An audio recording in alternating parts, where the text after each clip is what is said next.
Bom, vamos falar hoje na nossa série de gigantes do espiritismo, sabe?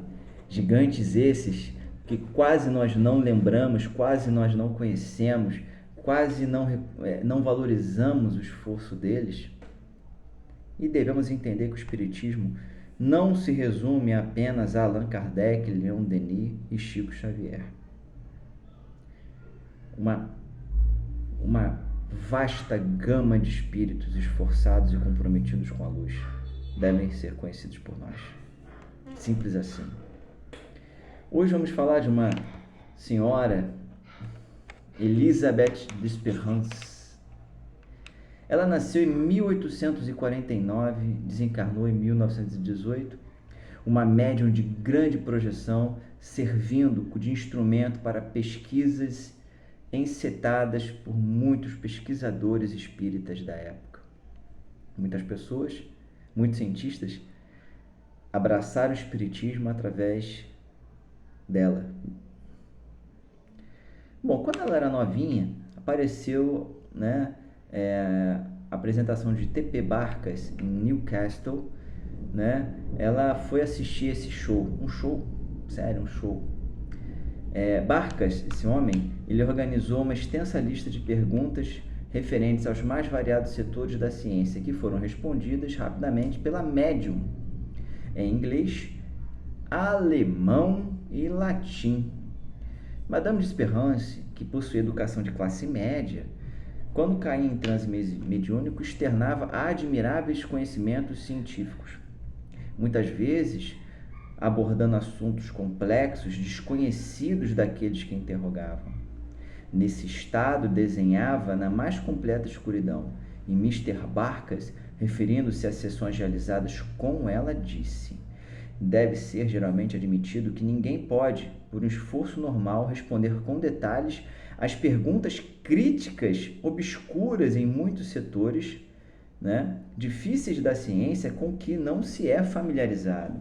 Além disso, deve-se admitir que ninguém pode ver normalmente desenhar com minuciosa precisão em completa obscuridade, que ninguém pode, por meios normais de visão, ler o conteúdo de uma carta fechada no escuro, que ninguém ignore a língua alemã, possa escrever com rapidez e exatidão longas comunicações em alemão. Entretanto, todos esses fenômenos foram verificados com essa médium e são tão acreditados quanto as ocorrências normais da vida diária. Madame D'Esperance publicou um livro intitulado Shadowland, traduzido em português para No País das Sombras, publicado pela FEB. Livro bom, muito bom, através dos quais relata seus dons mediúnicos. Diz ela que na sua infância brincava com espíritos de crianças, como se estes fossem crianças reais. Mais tarde foi acrescentada a faculdade de materialização, pois ela fornecia em abundância o fluido chamado ectoplasma, que serve para a produção deste fenômeno. Seu guia espiritual era uma bela moça árabe que dava o nome de Yolanda. Lindo nome. Esse espírito se materializava constantemente, dada a perfeita afinidade que tinha com a médium.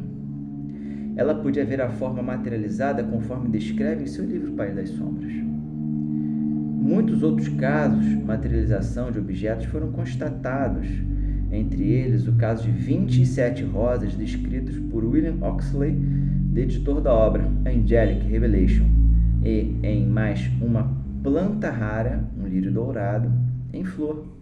Disse ele sobre o fato, abre aspas, eu tinha fotografado a planta Ixora crocata na manhã seguinte, depois que trouxe para casa e a coloquei em minha estufa, aos cuidados do jardineiro. Ela viveu 3 meses e depois murchou. Fecha aspas. Foram também obtidos, graças à preciosa mediunidade desta mulher, moldagens em parafina de mãos e pés, punhos e tornozelos que, dada a estreiteza dessas partes, não podiam permitir a saída de membros a não ser por materialização. Em um dos trabalhos de materialização realizado na Escandinávia, o espírito de Yolanda foi agarrado por um pesquisador menos avisado, com o intuito de desmascaramento, tendo a médium sofrido grande choque traumático que lhe produziu sério desequilíbrio orgânico, prostrando-a à cama. Muitos espíritos que se materializam, eles solicitam que não sejam tocados, por conta do ectoplasma de um médium ali trabalhado, certo? Isso também vai ser relatado por Rocha Lima, no livro A Luta contra a Bruxaria, da editora do Lar Frei Luiz, daqui do Rio de Janeiro. Tá? Tem outras informações do Lar Frei Luiz. Para a gente encerrar, vamos citar um trecho do último capítulo do seu livro que diz: os que vierem depois, abre aspas, né? Os que vierem depois de mim, talvez venham a sofrer tanto quanto eu tenho sofrido pela ignorância das leis de Deus. Quando o mundo for mais sábio do que no passado, é possível que aqueles que tomarem as tarefas da nova geração não tenham que lutar como eu lutei contra o fanatismo estreito e os julgamentos duros dos adversários. Fecha aspas. Infelizmente, no século XXI ainda vemos perseguição, intolerância, incompreensão, pessoas se assenhorando de uma pretensa verdade em nome do espiritismo. Uma pena.